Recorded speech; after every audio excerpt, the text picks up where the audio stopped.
అమ్మాయికి కాలు బాగవ్వాలన్న అనుకోకుండా పడింది అంటే మీరు ఎందుకు సూసైడ్ చేసుకోవాల్సిన అవసరం ఎందుకు వచ్చిందమ్మా? అంటే ఇంకా ఎవరిని ఇట్లా స్ట్రాంగ్ ఉన్నట్టు అని చాలా వరకు అనిపిస్తుంది. సో అర్థం అవుతుంది కదా అక్కడ. అవునండి.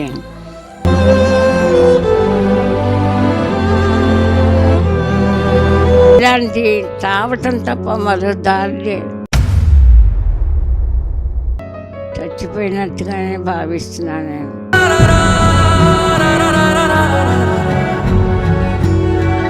అమ్మా నమస్తే, చెప్పండి ఆరోగ్యం ఎట్లుంది? పర్వాలేదు, కొంచెం బాగుంది ఇక్కడికి వచ్చాక. కానీ ఇంకా బాగా కోలుకోలే. కాసేపు మాట్లాడితే చూసారు ఎట్లా వస్తుంది. ఇది నైట్ టైం ఎక్కువైపోయి ప్రతిసారి ఇంటర్వ్యూలు ఇలాగే వచ్చేస్తుంది నాకు.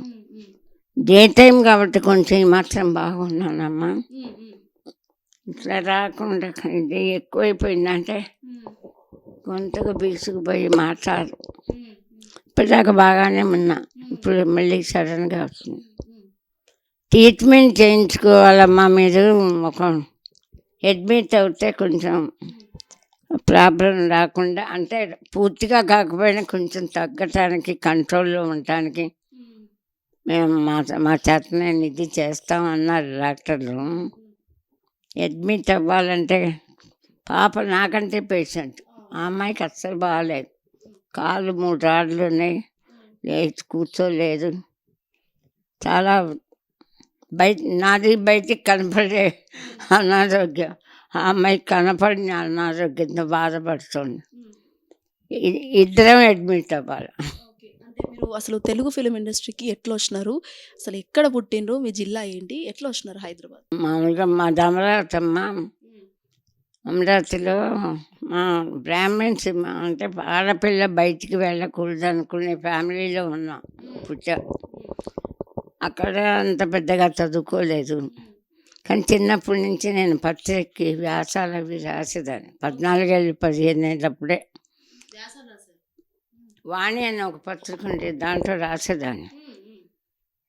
వ్యాసాలంటే ఏం కాదు, మా నాన్నగారు పూజ చేస్తూ తిట్టేదే వంకేశ్వరే అదేంటో చూడని ఇట్లా మధ్యలో ఫ్యామిలీ ఇవన్నీ చెప్పుకుంటూ పూజ చేసేవారు. అది నేను అబ్జర్వ్ చేసి నేను సరదాగా అదే కాపీ కొంచెం మార్చి రాసి పంపేదాన్ని పత్రికలు. బాగుందమ్మా, మళ్ళీ రాయండి, ఇంకోటి రాయండి అని అలాగా రాస్తూ ఉండేదాన్ని. తర్వాత ఏదో పిల్లల లయన్స్ క్లబ్లో ఒక నాటిక వేసాను రాసి నేనే. అది బాగున్న తర్వాత మా అక్కయ్య గారు ఉండేవారు వైజాగ్లో, మేము గుంటూరులో ఉండేవాళ్ళం. వాళ్ళ నాన్నగారు ఐ స్పెషలిస్ట్, పాప వాళ్ళ యాక్సిడెంట్లో పోయారు. ఇంకా అప్పుడు ఏడుస్తూ కూర్చుంటే మా అక్కయ్య తీసుకెళ్ళింది వైజాగ్. అక్కడ ఇంకా ఊరికనే కూర్చుని ఏడుస్తుంది, ఏదో వ్యాపకం ఉంటే కాస్త తగ్గుతుందని. ఆ పక్కన ఒక ఆయన ఉన్నారు, నాటకాలు ఆయన. అమ్మ ఏదన్నా నాటకం రాయింది, మనం వేద్దాం అని వేయించాడు. అది హిట్ అయింది బాగా.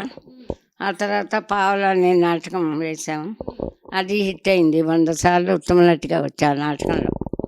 పావలా అనే పేరుతోనే పావలా అనే నాటిక అది. ఆ నాటిక 100 సార్లు వేసాము, 100 సార్లు నేనే ఉత్తమ నటిగా వచ్చా. అందుకని పావలా శ్యామలు, ఇప్పుడు సుత్తివేలు, సావుకారు జానకి అని ఎలా అంటారు, నాటక రంగంలో ఆ నాటిక హిట్ అయిందని పావలాలో వేశారు శ్యామల గారు. అదే పావలా శ్యామల, పావలా వేసిన వాళ్ళని అలా పావలా శ్యామల పేరైంది. చాలా నాటికలు, చాలా సంస్థలు వేసి చాలాసార్లు సన్మానాలు అవి చేశారు. అవి విని ఈ సుమన్ గారు, ఈటీవీ సుమన్ గారు ఓ సీరియల్కి పిలిపించారు. సీరియల్ వేస్తుండగా కొంచెం బాగా పేరు వచ్చింది, దాంట్లో కూడా అవార్డు వచ్చింది నాకు. సీరియల్లో కూడా ఆడపిల్ల అని ఈటీవీలో అప్పుడు వేశారు, అది కూడా అవార్డు వచ్చింది నాకు. అవన్నీ చూసి పరచూరి గోపాలకృష్ణ గారు పరిచయం చేశారు మన సంతానం సినిమా. ఫస్ట్ అది 100 రోజులు ఆడింది. ఇక తర్వాత ఆయనే నువ్వు వస్తానంటే వద్దంటావా వర్షం అన్నీ ఆ రాజుగారే తీశారు. అన్నిట్లోనూ నాకు క్యారెక్టర్ ఇచ్చారు. అలా అవి చూసి ఖడ్గం అన్నీ హిట్ సినిమాలే చేశా. మహేష్ బాబు గారితో మురారి, అందరి హీరోలతో చేశా. ప్రభాస్తో వర్షం సినిమా అన్నీ ఆ హిట్ సినిమాలు చూసే చిరంజీవి గారు ఇందిరా సినిమాలో వామ క్యారెక్టర్ ఇచ్చారు. ఠాకూరు అన్నీ అందరి హీరోలతో 4-5 సినిమాలు చేశా. దగ్గర దగ్గర మా అమ్మాయి రాసుకుంది అన్నీ 300 పైన చేశా సినిమాలు. అదే ఇప్పుడు మేము బాధపడి ఎన్ని సినిమాలు చేశామంట. అన్ని హిట్ సినిమాలే. ఆంధ్ర వాళ్ళ జూనియర్ ఎన్టీఆర్, అగ్గిరాముడు అంటే అల్లరాముడు అందరి హీరోలతో చేశాం. అన్నీ సూపర్ హిట్. ఆఖరికి మన బతికి ఇలాగైపోయిందని బాధపడతాం. అంటే అన్ని సినిమాలు చేసి కూడా. అమ్మ ఎవరైనా అంతమంది హీరోలతో చేసినారు మీరు సినిమాలు, మరి ఎవరైనా సెలబ్రిటీలు వచ్చి మరి హెల్త్ ఎట్లా ఉందని ఆర్థికంగా ఏమైనా హెల్ప్ చేస్తున్నారు? ఎవ్వరు అసలు చేయలేదమ్మా. ఒక పూరి జగన్నాథ్ గారు అబ్బాయి చిరంజీవి గారు అమ్మాయికి బాగాలేదని, నాకు ఇలా అయిందని తెలియదు ఆయనకి. అమ్మాయికి బాగాలేదని వాళ్ళ అమ్మాయి చేత 2 lakhs పంపించారు. తర్వాత మాలో మెంబర్షిప్ 1 lakh ఆయనే కట్టి చేర్పించారు.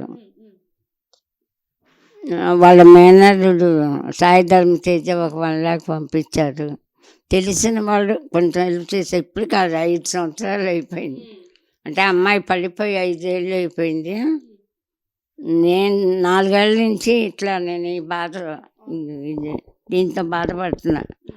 కానీ వాళ్ళు ఎవరికి తెలియదని అనుకుంటున్నాను. తెలిస్తే కొంచెం ఇప్పుడు ట్రీట్మెంట్కి అమ్మాయికి కాలు బాగవ్వాలన్నా ఇది తగ్గకపోయినా కొంచెం నైట్ టైం చాలా సీరియస్ అయిపోతుంది నాకు. అట్లాగా ట్రీట్మెంట్ చేస్తే కొంచెం నైట్ టైం కూడా ఇట్లా ఇప్పుడు ఉన్నట్టుగా ఉంటానేమో అనే ఆశ. ఇప్పుడు కొంచెం మార్నింగ్ డే టైం కొంచెం బాగానే ఉంటున్నా. ట్రీట్మెంట్కి డబ్బులు లేక ఇంటర్వ్యూ ఇచ్చుకుంటున్నాను. ఏదో అమ్మాయి కాలు ఇదని అనుకోకుండా ఆర్కే ఫౌండేషన్ వారికి మేము ఓల్డ్ ఏజ్ హోమ్కి రెంట్ కూడా కట్టలేని పరిస్థితిలో ఉన్నా. అయిపోయింది లాస్ట్కి. హాస్పిటల్కి వెళ్తే 15,000 20,000 అయిపోతుంది. మెడిసిన్స్కు 10,000. ఎంత దాచుకున్నా ఎవరు హెల్ప్ చేసినా ఎన్నాళ్ళు వస్తాయి చెప్పండి. అంతా ఇప్పుడు ఎవరు ఇంకా మామూలు అన్నట్టు ఊరుకుంటున్నారు. ఆర్కే ఫౌండేషన్లో ఎట్లుంది మిమ్మల్ని? ఎట్లా చూసుకుంటున్నారు మీ అమ్మాయిని మిమ్మల్ని? మేము మా అమ్మాయికి ఎట్లా చూసుకుంటున్నారనే కంటే ఎట్లా ధైర్యం చెప్పి మానసికంగా భయం లేకుండా మీరేం భయపడద్దమ్మా, మేమున్నాం, మా చేతనంత వరకు మీకు హెల్త్ బాగుండేలా చేస్తామని చెప్పి ఎంతో ధైర్యం చెప్పారు. మేము వచ్చి ఇంకా 10 రోజులు అయింది. ఇంకా కొద్ది రోజులు ఉంటే బాగుండొచ్చు అనుకుంటున్నాము. అంటే అమ్మాయికి కూడా చూస్తామమ్మా మేము, కాలు ఎలా ఉందో ఫిజియోథెరపిస్ట్ని పిలిచి బాగు చేయిస్తాం. మీరేం భయపడకండి. నాకేం డబ్బు కట్టద్దు. ఎవరైనా మీకు సాయం ఇస్తే అప్పుడు డొనేషన్ కింద ఇవ్వండి మా సంస్థకి. మీరేమో డబ్బుల గురించి బెంగ పెట్టుకోవద్దు, మేమున్నాం, మేము చేస్తామని పాపం చేస్తున్నారు. 10 రోజులు అయింది. కొంచెం రెస్ట్ తీసుకొని బాగా ఉన్నాం కనుక కాస్త ఈ మాత్రం మాట్లాడుతున్నాం. మెడిసిన్స్ కూడా వారే కొనుక్కొచ్చి ఇచ్చి వేసుకోండి అమ్మాయి. టాబ్లెట్ కంటిన్యూటీగా బాగా మేము తెప్పిస్తామమ్మా, మీరేమి ఇవ్వద్దు అన్నారు. తెప్పిస్తున్నారు. కొంచెం బాగానే ఉన్నాము. కాకపోతే అమ్మాయికి కొంచెం ప్రాబ్లం ఎక్కువగా ఉంది. అమ్మాయికి సౌండ్లు అవి పడవు. మేడ నుంచి పడింది కదా తలకి. మేడ మీద పడింది అంటే మీరు ఎందుకు సూసైడ్ చేసుకోవాల్సిన అవసరం ఎందుకు వచ్చిందమ్మా? అంటే ఇంకా ఎవరిని ఇట్లా ఒకళ్ళ దయ మీద ఎట్లయినా కొంచెం మొదటి నుంచి ఆత్మాభిమానంగా బతికాం. ఒకళ్ళకి సహాయం చేయటమే కానీ ఎవరిని చేయి చాపి అడగలే. అట్లా బతికాము. ఇప్పుడేంటి ఎవరు ఇంటర్వ్యూ ఇచ్చి ఎవరు డబ్బులు పంపిస్తారా, ఏం టాబ్లెట్లు కొనుక్కోవాలా, ఇలాగ 2 ఏళ్ళ నుంచి కొంచెం బాగా విసుగ్గా ఉన్నా. మాకే సిగ్గుగా, మాకే బాధగా ఉంది. పాత అయిపోయినట్టు ఎవరు స్పందించట్లేదని ఫీల్. అప్పుడు ఇది ఏంటంటే ఇలా మీరు ఒక 5,000 పంపిస్తే తీరే కష్టం కాదు. అమ్మాయి కాలు రావాలంటే దానికి కొంచెం ట్రీట్మెంట్ జరగాలి బాగా కరెక్ట్గా, అంటే ఎక్కువ మనీ కావాలి కదా. ఇద్దరు డబ్బు వాళ్ళు, ఒకరికైతే పర్వాలే, ఇద్దరికి ఎవరు చేయిస్తారు చెప్పండి. దానికి ఎవరిని అడిగి వాళ్ళు 10,000 5,000 ఇస్తే జరగదు. అంతకంటే వాళ్ళు మీరు 300 సినిమాలకు పైగా చేసినారు. ఆ చేసే సమయంలో మీరు హైదరాబాద్‌లో ఒక ఫ్లాట్ కొనుక్కోలేదా? లేదమ్మా, అప్పటికే రేట్లు చాలా ఎక్కువ ఉన్నాయి. చిత్రపుల్లలు 2 lakhs కట్టండి అని. ఇప్పుడు ఏమైందంటే మనం వేసే సినిమాలు ఈ మాస్ క్యారెక్టర్లు సినిమాలు కానీ గ్లామర్ వేషాలు కాదు కదా. మహేష్ బాబు ఉన్న సినిమాలో ఉన్నాం కానీ మహేష్ బాబు తల్లిగాను మహేష్ బాబు అక్కగాను వేయలేదు కదా. ఇట్లా వేస్తే డిమాండ్ చేయొచ్చు, మనకు సంపాదన. మనం వేసిన వేషాలకి నేను అడిగేదాన్ని కాదు కొంచెం పేరు వచ్చేదాకా. ఇక్కడ సరే మీరు సైడ్ క్యారెక్టర్ అన్నా కూడా అక్కడ మీ నవ్వులు, మీ కామెడీతో ఇప్పటి వరకు గుర్తున్నారు తెలుగు ప్రజల్లో. అది మీకు ఒకటి అర్థమవుతుందా? అది ఎందుకంటే ఈ గోలీమార్ డైలాగ్ తోటే ఇంకా నన్ను ఆర్టిస్ట్గా మర్చిపోకుండా అందరూ ఇచ్చేస్తున్నారు అనుకుంటా. నేను గుర్తించకుండా అదే బాధపడుతున్నాను. ఇంత రామానాయుడు గారు ఒకసారి బస్ స్టాండ్లో నిల్చున్న ఆటో కోసం, ఆంధ్ర వాళ్ళ, అందులో బ్రహ్మానందం కాంబినేషన్ డైలాగ్ విడిపోటు చేశారు. ఆ డైలాగ్ అప్పుడు బాగా పాపులర్. ఇప్పుడు గోలీమార్ లాగా నిల్చుంటే ఆయన చూసి స్టూడియో కలిపి చూసి చాలా దూరం వెళ్ళారు. మళ్ళీ వెనక్కి వచ్చి అమ్మ నవ్వలాగా చచ్చానమ్మా, చాలా బాగా చేసామ్మా క్యారెక్టర్ అని చెప్పి వెళ్ళారు. అది బాగా నాకు గర్వంగా ఉండేది. రామానాయుడు గారు చూసి వెళ్ళిపోకుండా వెనక్కి తిరిగి వచ్చి అభినందించారంటే సంతోషం కదా మనకి. అట్లా అన్ని డైలాగ్ చిన్న ఆంధ్ర వాళ్ళ కానీ ఖడ్గం కానీ అన్ని సినిమాల్లో బిట్లు అందరూ ఆర్టిస్ట్గా నాకు పేరు ఇప్పటికీ అనుకోవటానికి కారణం ఆ సీన్లే, మంచి మంచి డైలాగులు. మీరు ఇప్పుడు అంటే హైదరాబాద్కి వచ్చి పెళ్ళి అయ్యాక మీరు తెలుగు ఫిల్మ్ ఇండస్ట్రీలో అడుగు పెట్టారా, పెళ్ళి కాకముందేనా? అసలు ఏ ఏజ్లో అయింది పెళ్ళి మీకు? అయ్యో, చిన్నప్పుడే. మా వాళ్ళు అంటే మా మేనమాకే ఇచ్చారు. ఆయన డాక్టర్ చదువుతుంటే హైదరాబాద్ మా నాన్నగారు డబ్బు ఇచ్చి చదివించారు. చుట్టాల మేనమామ అవుతాను. చిన్నప్పుడే అయిందనుకోవాలి. వాల్గా గార్డెన్ రైటర్ వినే ఉంటారు. వాల్గా గార్డెన్ చాలా పెద్ద రైటర్ ఆవిడ లేడీస్ గురించే ఎక్కువ వ్యాసాలు, కథలు అవి రాసేవారు. ఆవిడ మహిళా వర్ణం అని ఒక బుక్ రాశారు. అందులో లేడీస్ పోలీస్ ఆఫీసర్ కానీ, డాక్టర్స్ కానీ, యాక్టర్స్ కానీ, గాయకులు కానీ ఎవరైనా సరే ఎస్టాబ్లిష్ అయ్యి బాగా పేరు తెచ్చుకున్న వాళ్ళవే అందులో వేస్తారు. నా గురించి తెలిసి ఇంటర్వ్యూ చేసి నా పేరు అందులో చాలామంది డబ్బు ఇస్తాం వెయ్యమని కూడా అడిగారట. మహిళా వర్ణం అందరు లేడీస్ గురించే. దాంట్లో నాకు నా వ్యాసం నా గురించి దాంట్లో వేశారు. అమ్మ ఎంతోమంది పెద్ద పెద్ద వాళ్ళు అందరూ వచ్చారు, కానీ మేము ఎవరిని తీసుకోలేదు. నాటక రంగంలో నాది తీసుకున్నారు అనమాట. అదొకటి నాకు బాగా గర్వకారణం. ఇప్పుడు అంటే ఎవరు కూడా సెలబ్రిటీస్ మీకు వచ్చి ఆర్థికంగా హెల్ప్ చేయట్లేదు, మా వీడియో ద్వారా ఇది ఖచ్చితంగా వాళ్ళ దాకా పోతుంది, పోయేలా మేము చేస్తామమ్మా, మీరు కూడా మేము మళ్ళీ ఒక నెక్స్ట్ వీక్ వచ్చేలోపు మళ్ళీ స్ట్రాంగ్గా స్టాండర్డ్గా ఉండాలి, ప్రామిస్ చేయండి మాకు. నీకు ప్రామిస్ చేయాలంటే రామకృష్ణ గారిని అడగాలి ముందు. నేను ఆయన చూస్తే కదా నేను బాగుండేది. మీరు అంటే ఇక్కడ 10 రోజుల నుంచి వచ్చినప్పుడు అప్పటికి ఇప్పటికి మీరు అప్పటికి చూస్తే చాలా బ్యాడ్ సిచ్యువేషన్లో ఉన్నారు.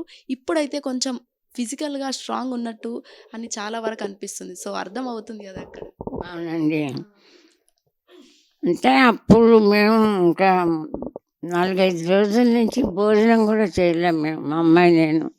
అవమానం భరించలేక, అక్కడ బతకలేక, చావలేక, నేను ఒక్కదాన్ని కాదు కదా ఎమోషన్లో చనిపోయి నా కూతుర్ని చంపాలంటే కష్టం కదా. ఒకటి కొంచెం పైకి పెట్టినానా, మనం ఇప్పుడు మేమున్న పరిస్థితుల్లో బతకటం చాలా కష్టం అని మాకు అనిపిస్తుంది. అలాగే చావాలంటే కూడా చాలా కష్టం అనిపించింది. అమ్మాయి నేను ఇద్దరం, దాన్ని కూడా చంపాలి కదా, చచ్చిపోకుండా నేను ఎలా చచ్చిపోతాను. బతకటం ఎంత కష్టమో సొసైటీలో ఇప్పుడు మేమున్న పరిస్థితుల్లో, చావటం కూడా అంతే కష్టంగా ఉంది. అందుకే బతుకున్నాం, అందుకంటే ఏం చెప్తాను. సో ఫైనల్గా ఇన్ని రోజులు అంటే దాదాపుగా మీరు ఎన్ని సంవత్సరాలు ఉన్నారు ఫిలిం ఇండస్ట్రీలో? 55 సంవత్సరాలుగా నేను ఆర్టిస్ట్గా ఉన్నానమ్మా. నాటక రంగంలో నేను రంగస్థల నటిననే గొప్పగా చెప్పుకుంటా. చాలా 2500 సార్లు ఉత్తమ నటిగా వచ్చా నాటక రంగంలో. అమ్మా 50 సార్లు సన్మానాలు చేశారు నాటక పరిస్థితులు వాళ్ళందరూ. అప్పుడు అందరూ సావిత్రి గారు, సినిమా ఫీల్డ్కి సావిత్రి గారు మహానటి, మా నాటక రంగానికి మీదే మహానటి అని చెప్పాను. చాలా అవార్డులు ఇచ్చారు, చాలా సన్మానాలు చేశారు. మెడ్రాస్లో గోల్డెన్ క్లబ్ వాళ్ళు, చాలా పెద్ద ఫేమస్ క్లబ్ అది మెడ్రాస్లో. వాళ్ళు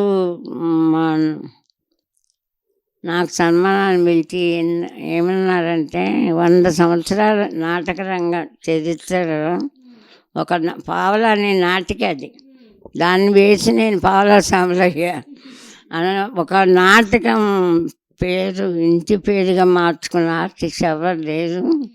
అందుకని మేము ఆవిడకి సన్మానం చేయాలని తీసుకొచ్చామని ఇక్కడి నుంచి పిలిచి 100 మంది వచ్చారు రిసీవ్ చేసుకుంటానికి స్టేషన్కి. నాకు షాకు, ఏంటి పిలుస్తారు, కారు పంపిస్తారు స్టేషన్కి, ఎవరో ఒకరు తీసుకెళ్తారు, ఏదో 4 దండలు వేస్తారా అయిపోతుంది. వీళ్ళు ఏంటి మొత్తం మెంబర్స్ అందరూ వచ్చేసారు, 4-5 కార్లు వేసుకొని. నాకు అర్థం కాలే, ఏంటి ఇంతమంది వచ్చారేంటి, అదేదో రాజకీయ మీటింగ్లో. అంతా పెద్ద పెద్ద వాళ్ళు గోల్డెన్ క్లబ్లో అంటే వాళ్ళు మామూలు ఆర్డినరీ పీపుల్స్ మెంబర్ కాదు. చాలా అందట్లో మెడ్రాస్లో తెలుగు వాళ్ళు క్లబ్లో నుంచి ఎంతమంది వచ్చారంటే చాలా షాక్ అనిపించింది. అందరూ మెడ్రాస్లో తెలుగు వాళ్ళందరూ వచ్చి పూలదండలు వేస్తే అవి 2 ట్రక్కుల్లో తీసుకెళ్ళారట సన్మానం అయ్యాక. అన్ని దండలు మేము ఎంతమంది ఆర్టిస్టులకు సన్మానం చేశామమ్మా, ఎవరికి ఇన్ని దండలు రాలేదు. ట్రక్కులో వేసుకొని ట్రక్కు నిండా తీసుకొని వెళ్ళిపోయారట సన్మానం అయ్యాక. అది వింటే చాలా గర్వం అనిపిస్తుంది కదమ్మా, సంతోషం. అవన్నీ తలుచుకుంటూ ఉంటా, అవన్నీ తలుచుకుంటుంటే చాలా హ్యాపీగా ఉంటుంది. అంత మంచి అనుభవాలు మీకున్నాయి, అంత మంచిగా మీరు అలా అయ్యి ఇప్పుడు ఇలాంటి చావటం తప్ప మరో దారి లేదు. అంటే అందరినీ బ్రతిమాలుకొని వాళ్ళు ఎవరు సహాయం చేస్తారా అని ఎదురు చూస్తూ ఇలా బ్రతకటం అంటే చచ్చిపోయినట్టుగానే భావిస్తున్నాను. నేను బతుకున్నానని అనుకోవట్లేదు. కాకపోతే ప్రాణం విలువ ఎక్కువ, పరువు ఎక్కువ, ప్రాణం ఎక్కువ. అంటే పరువు కంటే ప్రాణమే ఎక్కువ. నా బిడ్డను చంపడం నాకు చేత కాదు. చేత కానప్పుడు ఏం చేయాలి? బతకాలి. బతకాలంటే పరువు పోగొట్టుకున్నా నా బిడ్డను బతికించుకోవాలని. ఖచ్చితంగా అమ్మ, ఆవిడ చాలా బాగుంటారు, మీరేం టెన్షన్ తీసుకోవద్దు. మీ హెల్త్ కూడా నేను మళ్ళీ నెక్స్ట్ వీక్ మేము వస్తాను, ఇదే హిట్ టీవీతో వచ్చి మీతో మళ్ళీ మాట్లాడతాను. అప్పటిదాకా మీరు ఇట్లానే స్ట్రాంగ్గా ఇంకా తినుకుంటూ మంచిగా మెడిసిన్ వాడండి, ఓకేనా? మీరందరూ చూపించే అభిమానం, మీరందరూ ఇచ్చే ధైర్యమే నాకు బతకాలనిపిస్తుంది. చూడాలి రామకృష్ణ గారు చాలా ధైర్యం చెప్పారు. ఈ 10 రోజులు బాగానే చూస్తున్నారు. అందుకని ఒక్కసారి మీ అమ్మాయితో మాట్లాడతారా? మాట్లాడండి, నాకేం ఇది లేదు. అమ్మాయి మమ్మల్ని కాపాడండి. మా జనరల్గా మా ఇద్దరి దగ్గర నుంచే ఫస్ట్ టాక్ మా అమ్మాయి బాగుండాలి, మా అమ్మాయి లేచి తిరగాలి. అందుకోసమే నేను అందరినీ సహాయం చేయమని అడుగుతున్నాను. ఎవరైనా పుణ్యాత్ముడు మా అమ్మ సహాయం చేస్తే నా అమ్మాయి కాలు బాగా చేసుకుంటా, అదొకటే నా కోరిక. నేను మా అమ్మ బతుకుంటే చాలు, నేను పోయినా పర్లేదని మా అమ్మాయి ఇంకే రెండు టాకేనా వినిపించదు. ఫైనల్గా ఇటు ఫిలిం ఇండస్ట్రీ వాళ్ళ దగ్గర నుంచి కావచ్చు, లేకపోతే ఇంకెవరి దగ్గర ఏమైనా కోరుకుంటున్నారా? మీరు ఏమైనా చెప్పాలనుకుంటున్నారా? ఇప్పుడు కొంతమంది చేశారు సినిమా ఫీల్డ్లో ప్రొడ్యూసర్స్ వాళ్ళు, కానీ 2-3 అది 4 ఏళ్ళు పైన అయిపోయింది. వాళ్ళు హెల్ప్ చేసి నాకు దిల్ రాజు గారు అంటే చాలా గౌరవం. ఆయన కూడా నన్ను చాలా అభిమానంగా చూశారు. ఆయనకి పరిస్థితి తెలియదని, ఇట్లా తెలిస్తే అమ్మాయి కాలు బాగు చేయిస్తారు, నాకు చాలా హెల్ప్ చేస్తారు అని నాకు బాగా నమ్మకం. కాకపోతే ఆయనకు చెప్పేవాళ్ళు లేరు. మీ మీడియా ద్వారా కానీ ఎట్లయినా సరే ఆయనకి ఇట్లాంటి పరిస్థితిలో ఉన్నానని చెప్పి తెలియజేస్తే తప్పకుండా నాకు హెల్ప్ అవుతుందని నమ్మకం. ఇప్పుడు వీళ్ళు ప్రొడక్షన్ వాళ్ళు ఆదరించారు. ఇట్లా రూమ్ ఇచ్చి రోడ్డున పడకుండా మేము రూమ్ ఇచ్చారు, మందులు తెచ్చి తిండి పెడతాం, భోజనం అన్నీ చూస్తున్నారు. కానీ అమ్మాయి కాలు బాగు చేయించాలంటే ఎక్కువ కావాలి. నాకు కూడా ట్రీట్మెంట్ అంటే మనీ ఎక్కువ కావాలి కదా. వారి ఫౌండేషన్కి ఎవరైనా దాతలు హెల్ప్ చేస్తే మనకి బాగా చూస్తారు. మళ్ళీ మీరు ఖచ్చితంగా బాగుంటారు, దాతలు కూడా వస్తుంటారు. సో మీరు ఖచ్చితంగా స్ట్రాంగ్ ఉండండి, మంచిగా మెడిసిన్ వేసుకోండి. మళ్ళీ 1 వీక్ తర్వాత మీరు ఇంకా స్ట్రాంగ్గా మాట్లాడాలని మేము కోరుకుంటున్నాం. థ్యాంక్ యూ సో మచ్ అమ్మ. మీ ఓపికతోని మంచిగా చూసారు కదా, ఈ విధంగా ఆవిడ ఓపిక చేసుకుంటూ మరి మీడియా ద్వారా మాట్లాడుతున్నారంటే అసలు మనం చెప్పుకోవచ్చు. ఎందుకంటే దాదాపుగా చాలా వరకు వృద్ధాప్య సమయంలో వాళ్ళ పేరెంట్స్ ఎవరైతే ఉన్నారో బయటికి పడేస్తారు వాళ్ళ పేరెంట్స్ని, ఎవరైతే వాళ్ళ కొడుకులు కావచ్చు, కూతుర్లు కావచ్చు. కానీ ఇలాంటి సమయంలో ఆవిడకి ఎవరు లేని సమయంలో ఆర్కే ఫౌండేషన్ వాళ్ళు చేయూతనందించి ఇక్కడ వారిని సాకుతున్నారంటే అసలు అది మామూలు విషయం అనే కాదు. అండ్ ఆల్సో ఇటు ఫిలిం ఇండస్ట్రీ వాళ్ళు కూడా ఖచ్చితంగా ఆవిడని చూడటానికి వచ్చి ఏదైనా సహాయం చేసి వాళ్ళిద్దరి హెల్త్, అటు తల్లి ఇటు కూతురు వాళ్ళిద్దరి హెల్త్ చూసుకుంటే చాలా వరకు ఎన్నో సేవలు అందించి దాదాపు 55 సంవత్సరాల పాటు ఆవిడ జీవిత సగ భాగం ఎవరైతే ఉన్నారో వాటికి సంబంధించి కూడా ఆవిడ తెలుగు ఫిలిం ఇండస్ట్రీలో వర్క్ చేసి ప్రేక్షకులకు అంత సేవను అందించిన ఆవిడను ఖచ్చితంగా దాతలు కావచ్చు, లేకపోతే సెలబ్రిటీస్ ఎవరైనా ఉన్నారో వాళ్ళందరూ వచ్చి ఆవిడను సహాయం చేసి ఒక మంచి హెల్త్ ఆవిడని ఇవ్వాలని మా హిట్ టీవీ ద్వారా ఈ చిన్ని ప్రయత్నం. Video journalist Aravind Shwetangar, hit TV, RK foundations. Hit TV app, ఇందులో short news, live news, entertainment shows, movies, digital magazines తో పాటు మీ జిల్లా వార్తలను కూడా ఫ్రీగా చూడొచ్చు. ఇంకెందుకు ఆలస్యం, వెంటనే హిట్ టీవీ యాప్ ని డౌన్లోడ్ చేసుకుని ఫ్రీగా ఎంటర్టైన్మెంట్ పొందండి. Hit TV app. Hit TV app. Please download hit TV app. Hit TV app ని ఫ్రీగా డౌన్లోడ్ చేసుకుని ఎంజాయ్ చేయండి. మీకు నచ్చిన ఎంటర్టైన్మెంట్ కోసం హిట్ టీవీ యాప్ ని ఫ్రీగా డౌన్లోడ్ చేసుకుని ఎంజాయ్ చేయండి. హిట్ టీవీ యాప్ ని డౌన్లోడ్ చేసుకుని ఆస్వాదించండి, ఆశీర్వదించండి. ఇంతమంది సెలబ్రిటీలు హిట్ టీవీ యాప్ ని డౌన్లోడ్ చేసుకోండి అని చెప్తున్నారంటే ఎంత మంచి యాప్ ఆలోచించండి. అమెరికా అమెరికా అమెరికా అమెరికాలో చదవాలనుకునే వాళ్ళకి విశ్వసనీయమైన పేరు మన శౌర్య కన్సల్టెన్సీ. UK లో 1 year masters, UK లో 1 year masters, 2 years work permit up to 5 years visa. Contact Saurya Consultancy. Contact 89851 89851.